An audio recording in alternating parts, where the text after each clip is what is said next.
There comes a moment in every legendary life when the thing that once defined you begins to slip away. And for Art Garfunkel, that moment arrived far too suddenly. At 81, the voice that carried generations through their joys, heartbreaks, and awakenings became fragile in a way he never imagined possible. The man whose tenor once floated effortlessly above Paul Simon's melodies found himself frightened by silence, his own silence. And as he tried to understand what remained of him without singing, he discovered that losing a voice can feel dangerously close to losing a self. This is the journey Art Garfunkel never expected to take. The night. Everything changed. For most of his life, Art Garfunkel believed his voice was a gift, something pure, precise, and heaven-sent, but also something he could depend on. He had been singing since he was 5 years old, long before the world knew the names Simon and Garfunkel, long before Sound of Silence or Bridge Over Troubled Water echoed across continents. But in early 2010, during what should have been a triumphant reunion tour with Paul Simon, the unimaginable happened. At 72 years old, midway through a performance in New Orleans, Garfunkel opened his mouth to sing, and the sound simply wasn't there. It wasn't a cold. It wasn't fatigue. It was something far more sinister. Almost instantly, his mid-range collapsed, and the finesse that had defined his entire career vanished. Doctors diagnosed him with vocal cord paresis, partial paralysis of one of the vocal folds. For a singer whose signature was clarity and angelic precision, the diagnosis felt like a cruel twist of fate. Within days, he canceled the upcoming Simon and Garfunkel tour. Within weeks, he withdrew from performing entirely. The man who had spent decades climbing onto stages around the world suddenly couldn't imagine standing behind a microphone. And in private moments, he admitted something devastating. "I don't know how to be a person who no longer sings." It wasn't just his voice that faltered. His confidence toppled. His identity fractured. He began referring to himself not as Art Garfunkel, the singer, but as Walter, a name he used to represent the version of himself who existed without music. The nickname wasn't a joke or a coping mechanism. It was a sign of how lost he felt. "I became somebody named Walter," he recalled years later, "and I don't know how to be Walter." At an age when many artists take victory laps, Garfunkel stood face to face with a terrifying possibility that the gift he had carried for more than 6 decades might never return, and if it didn't, who was he supposed to be? The breakdown of self. In the months following his diagnosis, Art Garfunkel slipped into a kind of emotional freefall he had never experienced before. Fame had never defined him, not in the way it defined many artists of his generation, but singing did. It was woven into his sense of self so deeply that when the voice disappeared, he felt as if something fundamental inside him had been cut away. He described it in heartbreaking terms. "This is breath to me. When you lose it, it's tragic." And tragedy was exactly what it felt like, because every attempt to sing became a battle between the man he had been his entire life and the stranger he was becoming. The thought of walking onto a stage now filled him with paralyzing fear. Even simple sound checks made his knees buckle. He would stand there, listening to the unfamiliar hoarseness coming from his own throat, thinking, "Is this really happening? Will I ever sing again?" It wasn't merely the loss of a career. It was the loss of a lifelong identity. He started imagining a future where he would retreat into writing and reading, passions that had always comforted him, but even those couldn't replace the quiet devastation of losing the one thing he believed he was born to do. His emotional unraveling intensified when the public began to realize that something was seriously wrong. Fans who had come to hear the pure, soaring voice behind All I Know and The Boxer now watched him hesitate, struggle, falter. He feared disappointing them, feared the pity in their eyes, feared the question he heard over and over again. Are you okay? Are you coming back? And there were days he feared the answer was no. Garfunkel tried to reconcile himself with this new version of his life, but grief doesn't always announce itself clearly. It lingers, reshapes, and resurfaces. That's why he spoke of himself as Walter, a name that embodied the disorientation of suddenly being voiceless in a world that had only ever known him as a singer. It was a coping mechanism, but it was also a confession. He didn't know who Art Garfunkel was without the very thing that had shaped his entire existence. And yet, even at his lowest point, something inside him refused to surrender completely. The voice was gone, but the longing remained. And it was that longing that would slowly guide him toward a painful, uncertain road to recovery. A long road back. Art Garfunkel had always believed his voice was something he could trust, something nearly invincible.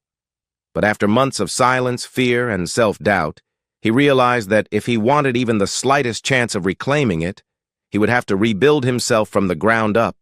There was no medical shortcut, no miracle procedure.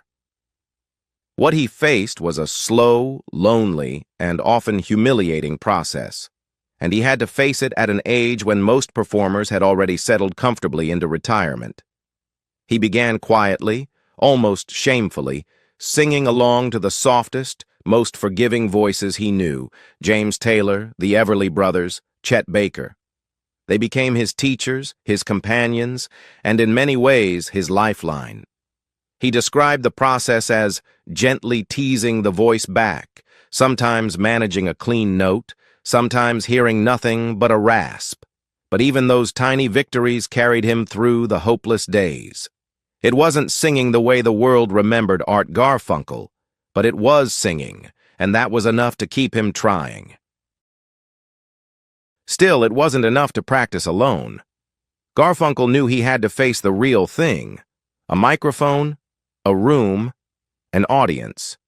So he took the next step, not to a stadium or a theater, but to an empty hall, accompanied only by his longtime friend and audio engineer, Stuart Breed. In that vast silence, he sang for the rows of vacant seats, trying to relearn how his voice behaved when amplified, when carried across a room instead of held inside his chest. It was exhausting, frightening work, and every misfired note stung like a bruise. By his third year of recovery, he dared to step in front of real people again, small groups, no more than a few dozen. His first audiences were members of his wife's Buddhist congregation, people who knew him not as an icon, but as a husband and father. Their quiet encouragement pushed him forward, allowing him to stand long enough, steady enough, to finish each performance. Later, he performed 7 times in a New York art gallery with only 90 seats. Each appearance was a test of courage more than vocal ability. "It's fearful to say to people, 'Listen to me sing, but I can't sing,'" he admitted. "It's so scary." And yet those fragile, hesitant performances were the turning point, because every time he pretended to be recovered, he felt a little closer to becoming himself again. Acting as if slowly pulled him back toward the truth. The voice wasn't gone forever. It was waiting to return, if he was willing to fight for it. The return of a voice and the weight of a legacy. After 4 long, grueling years, Art Garfunkel finally reached a moment he once feared would never come. His voice began to return. Not suddenly, not triumphantly, but gradually, like a light flickering its way back after a long blackout. He described it simply, "I feel 99% there." But beneath that calm statement was the relief of a man who had fought for every single note, and who now stepped back into large-scale performances with a different understanding of what it meant to sing. He crafted a new type of show, less emphasis on vocal perfection, more on connection, storytelling, and the long, winding road that had brought him back to the stage. He blended songs from his years with Paul Simon, selections from his solo catalog, and a Q&A portion where audiences asked about everything, life, loss, his voice, and of course the question that would never go away: will Simon and Garfunkel reunite? Instead of deflecting or softening the truth, he answered with gentle honesty, "It takes two to tango." Ask him first. His tone wasn't resentful or dismissive. It was simply the reality of a relationship too complicated to be mended by wishful thinking. It didn't help that Paul Simon had already made his stance clear. In 2012, he said he would just as soon not go back and visit the past. And in later interviews, he explained even more bluntly, "We don't get along, it's not fun." To fans, this was painful. To Garfunkel, it was simply another truth to live with. Yet when he spoke about the last time they performed together, his voice softened. He remembered the Old Friends tour with the Everly Brothers, how the two of them opened with the line, old friends, sat on their park bench like bookends. He remembered the simplicity of starting in unison with just one guitar, two voices, one guitar, he recalled. Who does that in an arena? These memories reminded him that even complicated partnerships could still hold moments of magic, and that magic, however fleeting, was real. It was something neither he nor Paul could erase, no matter how much history had fractured between them. But now, Garfunkel faced the stage alone. No Paul Simon beside him, no harmonies intertwining. Just a man, his nearly restored voice, and the understanding that he could never take a single note for granted again. Because when a lifetime gift disappears and returns, even imperfectly, it becomes something sacred. A father, a son, and the future of a name. While the world continued to speculate about reunions, retirements, and what his near-lost voice meant for his legacy, Art Garfunkel found a different source of purpose. One that had nothing to do with Paul Simon or the long shadow of their partnership. His focus shifted toward something far more personal. Watching his son, Art Garfunkel Jr., quietly take his first steps into the world of music for Art Sr. This was more than a proud parent moment. It was a strange, emotional mirror, seeing a younger man who shared his name, his profile, and flashes of his vocal sensitivity stepping into an industry that had defined and nearly destroyed him. Art Jr. had grown up in a household filled with melody, harmony, and stories from a golden era of folk rock. Music surrounded him long before he ever considered performing, and though he inherited traces of his father's tone, he also brought a modern sensibility that made his voice distinctly his own. Unlike many second-generation performers who struggle to define themselves outside a parent's legend, Art Jr. embraced the weight of his inheritance. It didn't crush him, it propelled him. He performed in German-language pop projects, collaborated on classical crossover music, and slowly built an audience who admired him for more than just his lineage. It wasn't the stratospheric fame his father once knew, but it was steady, sincere progress, something both father and son understood as a sign of true longevity. For Art Sr., watching this evolution was grounding.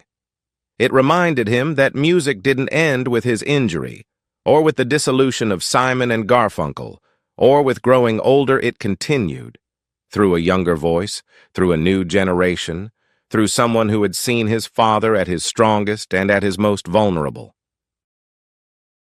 And maybe that's why he approached his own later career performances differently. He no longer carried the burden of perfection that defined his youth. Instead, he brought something heavier but far more meaningful: experience, humility, and an understanding that a voice can falter, break, disappear, and still return.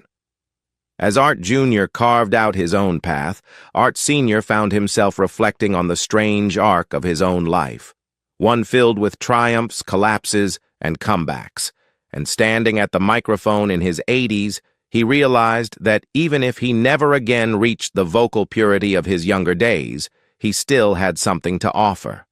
Something only age can give: the truth of having lived, acceptance, vulnerability, and the man he is now.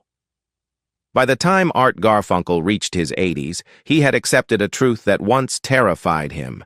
He would never again sing the way he did in his 20s and 30s, and yet, after everything he had endured, that truth no longer crushed him. Instead, it grounded him. He had faced the silence, the paralysis, the fear that his identity had evaporated. He had rebuilt himself not through vocal exercises alone, but through courage. By walking up to microphones while not knowing what sound would come out, that vulnerability became a part of his artistry. He often spoke about how singing in front of people after the 2010 crisis felt like standing on stage without a safety net. He described the mixture of fear and adrenaline that carried him through those early comeback performances. He never hid the uncertainty. "It is brave," he said. "You invite people to listen, but you don't know if you can deliver. That's bravery without a net." And for audiences, that honesty made his later performances not weaker, but more human, more intimate, more profound. Even now, he reflects on his life with a softness that surprises people. In his Note to Self segment on CBS this morning, he spoke about running his fingers along a picket fence as a boy, marveling at the sound it made. He talked about that sweet little guy, young Artie Garfunkel, and admitted he misses him. Age had not hardened him. If anything, it expanded his capacity for tenderness. He also learned to find peace in the parts of life he once overlooked: marriage, fatherhood, quiet routines. Things he never imagined would anchor him as deeply as music once did. But every career evolves, and eventually, even the greatest voices must yield to time. What mattered was that he continued. Even at 81, he still stepped onto stages, still told his stories, still shaped his life into something he could share with others, and he never forgot how lucky he was. "You feel like you have a rabbit foot in your pocket," he said. "I've been a thoroughly lucky duck." To survive the rise, the fall, the silence, and the return, that was the unexpected arc of a man whose voice once carried the dreams of millions, and who now carries the wisdom of having nearly lost everything. Art Garfunkel's journey shows how fragile a gift can be, and how powerful the will to reclaim it truly is. After everything he has faced, what do you think has been his most remarkable comeback moment? Let us know your thoughts in the comments below, and don't forget to like and subscribe for more stories like this.